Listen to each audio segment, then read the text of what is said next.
제가 다른 거를 좀 하려고 해도요, 뉴스 브리핑 아이템으로 저는 개인적으로 지금이 대한민국 건국 이후 최대 위기라고 보고 있습니다.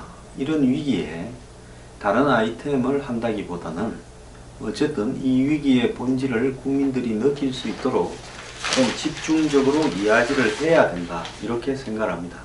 지금 국민들은 미국이 이제 북한의 대화 제의를 시작했고, 한국은 이런 북핵과 ICBM에서 운전석 티켓을 사서 주도하는 게 아니라 조수도 되지 못한 채 한마디로 한국 빼고 미국하고 북한하고 중국하고 러시아하고 일본만 타서 떠나버리는, 즉 운전석이 아니라 한마디로 강제 하차당하는 상황이 벌어지지 않을까 우려하고 있습니다. 틸러슨 국무의 북한하고의 대화 제안 뿐만 아니라 지금 트럼프 대통령과 문재인 대통령 간에 통화가 되지 않고 있는 부분이 더 문제인데요. 이 부분에 대해서 한 언론 사설은 한미일 정상 간 전화 통화를 더 늦출 이유가 없다라고 지금 보도하고 있습니다. 자, 일본의 아베 통화를 이렇게 하자 해서 우리가 좀 기다리라 했다는데, 왜냐하면 아베하고는 통화가 되는데 왜 트럼프하고는 안 되나, 이런 문제 때문에 아마 아베하고만 통화할 수는 없었을 거라고 봅니다. 그런데요, 언론들이 이제 이렇게 이야기합니다. 대통령이 이 와중에 휴가를 가냐. 그런데 한미 정상 간의 통화도 휴가 갔다 온 뒤에 한다. 이 부분에 대해서 이해할 수 없다. 각 군의 지휘권을 행사하는데 대통령이 아무런 문제가 없는 휴가지인데, 대통령 휴가지에는 이 각 군에 대한 지휘를 곧바로 할 수 있는 이런 연락망이 다 완비되어 있죠. 그런데 굳이 정상과의 통화를 미루는 이유가 뭐냐. 참 답답한 언론입니다. 전화가 돼야 통화를 하지요. 자, 그래서 휴가지에서 전자결제로 방통위원장은 임명하면서 전화통화는 왜 못한다는 말이냐라고 지금 우려를 하고 있고, 지금 미국하고 중국하고 충돌을 북한 문제 때문에 하고, 그리고 미국 조야에서 하나의 한국을 포기하고 남한 주도의 통일을 추구하지 말고 아예 북한하고 직접적으로 이렇게 대화를 하거나, 중국에다가 김정은 정권이 붕괴만 되면 주한미군은 곧바로 빼겠다.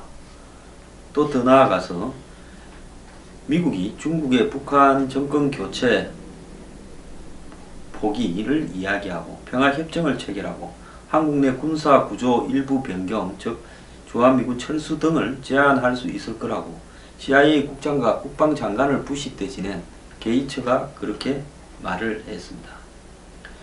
자, 지금 미국 사람들 머리에는 이제 한국을 바라보는 패러다임이 완전히 바뀌어가고 있습니다. 그래서 한국과 혈명 동맹이다라는 생각보다는 북한 중국 편에 서서 우리를 끊임없이 엿먹이는 정권이다라는 인식이 지금 강하게 박혀 있고요. 이것이 전통적인 미국의 클린턴이나 부시나 오바마나 이런 정권이었다면 또 그간에 쌓인 관계 때문에 미국이 한국에 대한 극단적인 결정을 할 수는 없을 거다 기대할 수도 있겠지만, 지금 트럼프라는 사람은 전통적이지 않은 가장 비전통적인, 제가 어제 말씀드렸다시피 언제 무슨 행동을 할지 자기밖에 모르는 그런 사람입니다. 이런 트럼프가 한국에 대해서 신뢰할 수 없다라고 생각을 하고 어떤 결정을 해버린다면 아마 6.25 이후에 가장 위험한 안보 위기가 곧바로 닥쳐올 수 있다, 이렇게 보고 있습니다.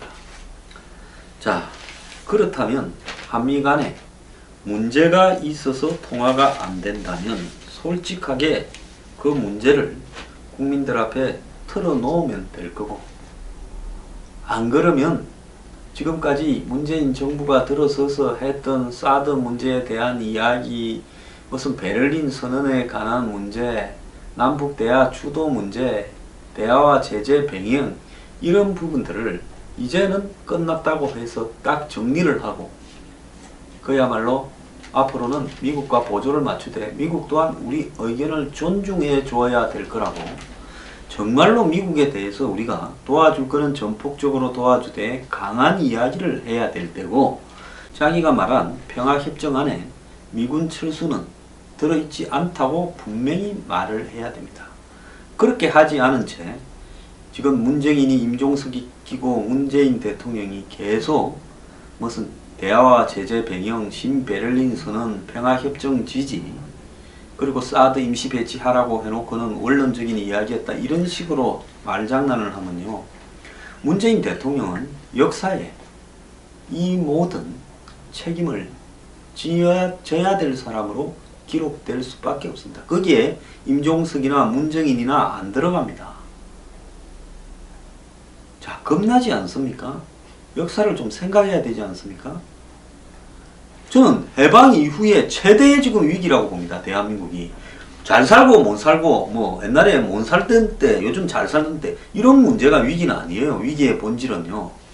한마디로 대한민국을 지금까지 유지시켜온 시스템이 획기적으로 바뀌는데 그 바뀐 시스템이 이 정권의 상당수들은 옳은 방향이라고 생각을 한다면 이것은 매우 심각할 수 있다는 겁니다.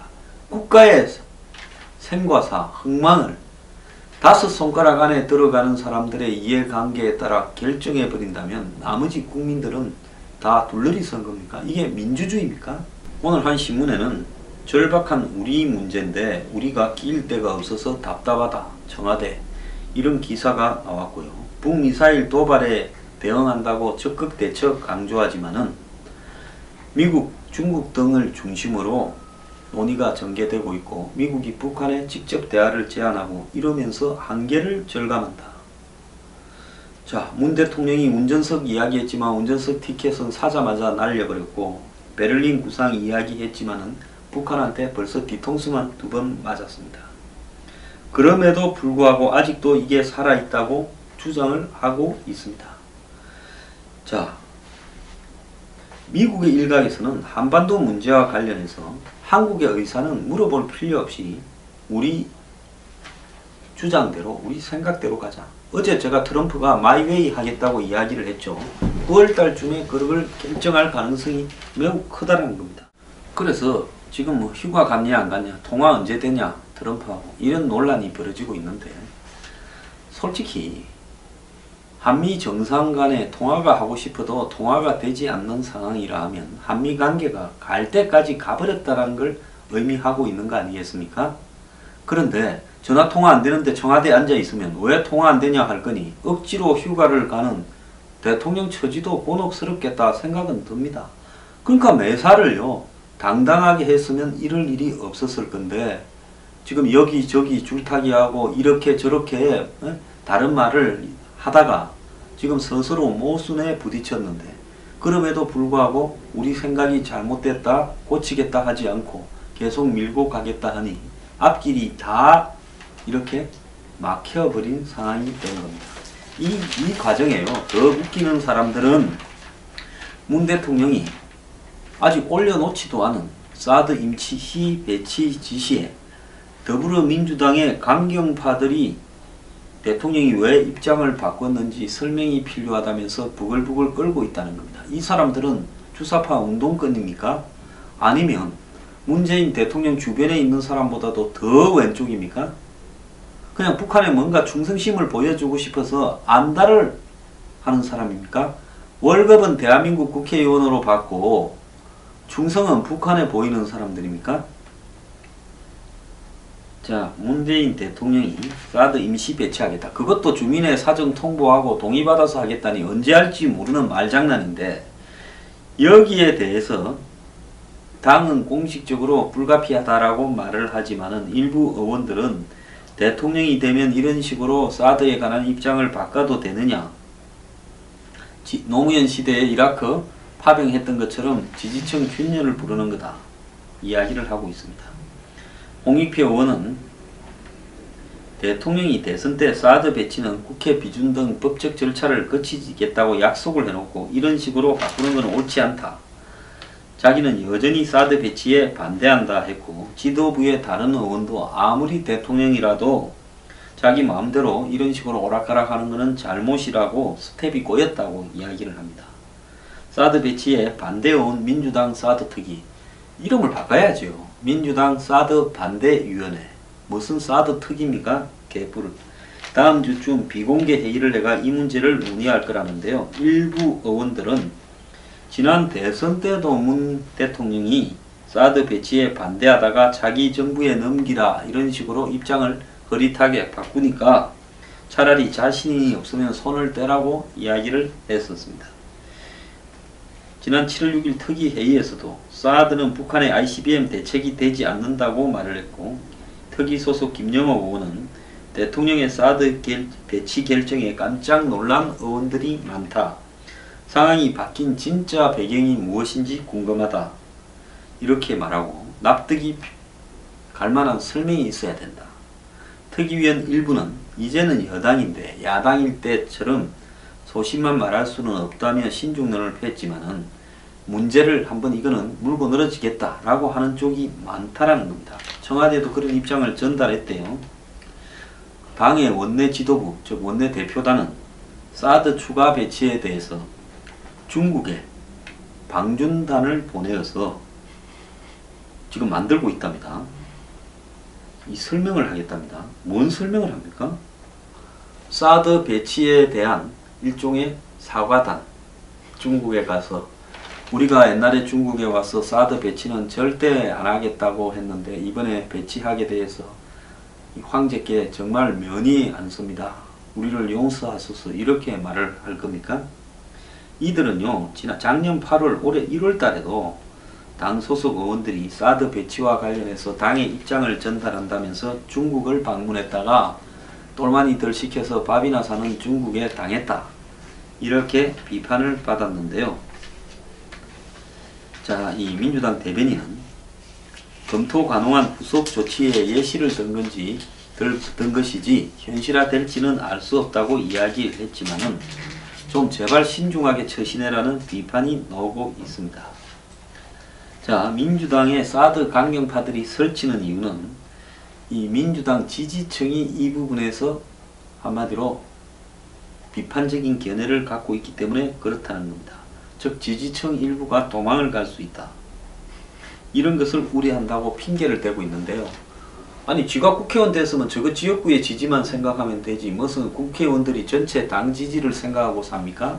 이 사람들이 이러는 거는요. 대학 다닐 때부터 주사파 학생운동 전대협 총연에서 활동해서 그 물을 못 빼서 그런 것이지 지지율이고 나발이고 다 본질이 아닙니다. 자, 이런 거를 보면요. 정의당 여전히 반대하고 있죠. 민주당의 지금 운동권 출신들이 주도해서 아직도 반대하고 문재인한테 따지겠다 하고 있죠. 자, 그리고 대한민국의 지금 진보 좌파라는 인간들은 거의 다 반대합니다. 그렇게 본다면 우리 사회가 이 사드 문제, 이게 사실 아무것도 아닙니다. 북한의 ICBM에 사드요. 아무것도 아닌 거예요. 이런 정도를 가지고도 지속적으로 한마디로 반대 운동을 계속해 나가고 여기는 문재인이든 대통령이든 필요 없습니다. 우리가 필요해서 그 사람 대통령 만들었지 우리 말 안 들으면 그 사람도 안 된다. 이런 주장을 하고 있는 겁니다. 그래서 제가 봤을 때 아마 사드 임시 배치를 완료해버리면 그 성주에 모인 외국에서 들어온 운동권 빨갱이들이 이런 이야기를 할 겁니다. 제가 빨갱이란 말을 잘 안 쓰는데 이제는 좀 해야 되겠습니다. 이런 말을 할 거예요. 너그가 우리 보고 너그라 하면 저 위에 있는 양반이죠. 잘 지키고 있어라. 강제 해산은 절대 안 할게. 밥은 잘 챙겨 먹고 있나. 짜장면이라도 시켜 먹으면서 열심히 지키라. 절대 경찰 투입 안 할 거니까. 그리고 사드 4개 배치한다라는 거 내가 급해서 또 이 지지율 떨어질까봐 말은 했지만은 그거 가는데 너네들이 방해하면 우리 며칠날 간다 이야기할 거니까 그날은 와서 딱 지켜라. 그러면 경찰 투입해서 강제 해산 절대 안 하게 할게. 그러면서 또 배치가 늦어질 거다. 너네만 믿는다.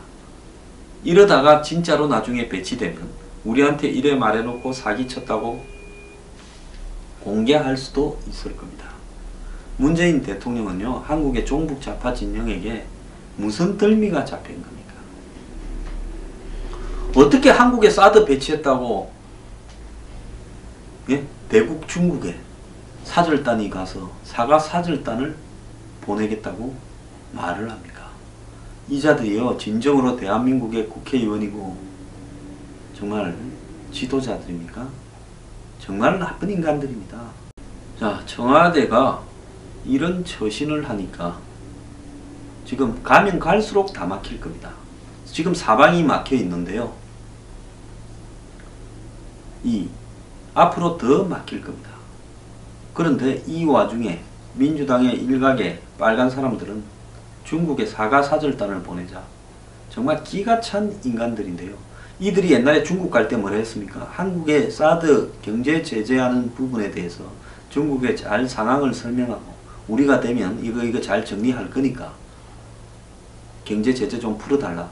근데 됐는데 안 하니까 이제 중국 가서 죽을 죄를 지었습니다 하고 머리를 조아릴 겁니까? 정말 이런 자들이 정권 잡고 있고 여당을 하고 있습니다.